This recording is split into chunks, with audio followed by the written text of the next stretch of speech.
Jeroen Dijsselbloem has deflected fresh calls for a second referendum on Brexit on the back of Nigel Farage's shock comments saying it is not on the agenda for EU nations who want to move on to a deal. He said, "I haven't heard anyone in Brussels argue for a second referendum. I think people in Brussels are waiting to hear what the UK government wants to have in the final deal.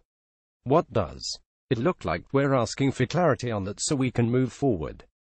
The rebuttal comes after Brexit champion Nigel Farage backed a second referendum in a shock move which has left many Leave voters bemused.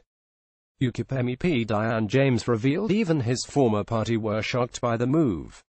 When asked when he was thinking, she replied, "What was he smoking? I think ought to be the next question." The Eurogroup director also claimed that calls for a no-deal Brexit had backfired. Getty BBC. The EU does not want a second referendum. Jeroen Dijsselbloem has claimed, "I haven't heard anyone in Brussels argue for a second referendum." Jeroen Dijsselbloem.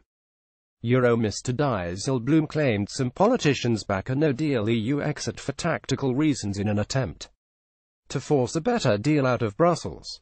He said, "Some strategic politicians in the UK thought that if they threatened us with a no deal, that would be helpful for the negotiating position. Now it has completely backfired because now in Europe people are preparing for the worst possible outcome of no deal and the British government is in panic." Thursday, January 11, 2018, protests kick off in Sofia as Bulgaria takes over its first presidency of the European Council. "Look, it is going to be a bad situation. It's a bad decision, but it is a political fact for us, and now we need to concentrate on minimizing the damage and getting a good outcome," he said. No one in Brussels is questioning the mandate that the UK government has coming out of that first referendum. That mandate is quite clear: there is going to be a Brexit. Eurocrats have conceded that the UK will ditch the trading bloc and simply want to know what the future relationship will look like, he admitted.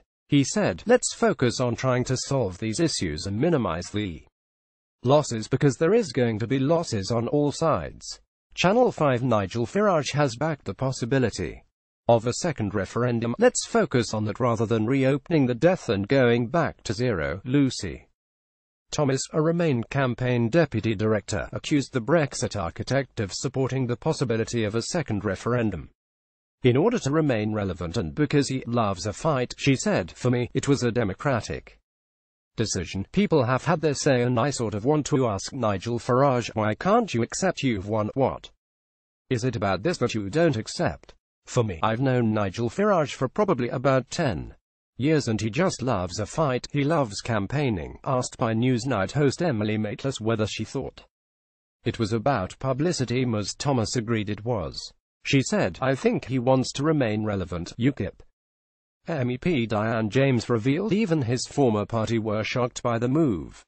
When asked when he was thinking, she replied, "What was he smoking? I think ought to be the next question." Ms. Thomas said, "I think there are some former Remainers who want there to be a second referendum and have spoken about that. When you look at the polls, public opinion has not shifted. There is not this massive clamour for a second referendum, so I don't think there is a big push for that. You can think about perhaps once the terms are known were people to suddenly be up in arms and say we don't like these terms, we want a second go, but for the moment the polls simply aren't there." Nigel Farage also claimed an EU referendum rerun is the only way to end arguments from Remainers wanting to thwart Brexit once and for all.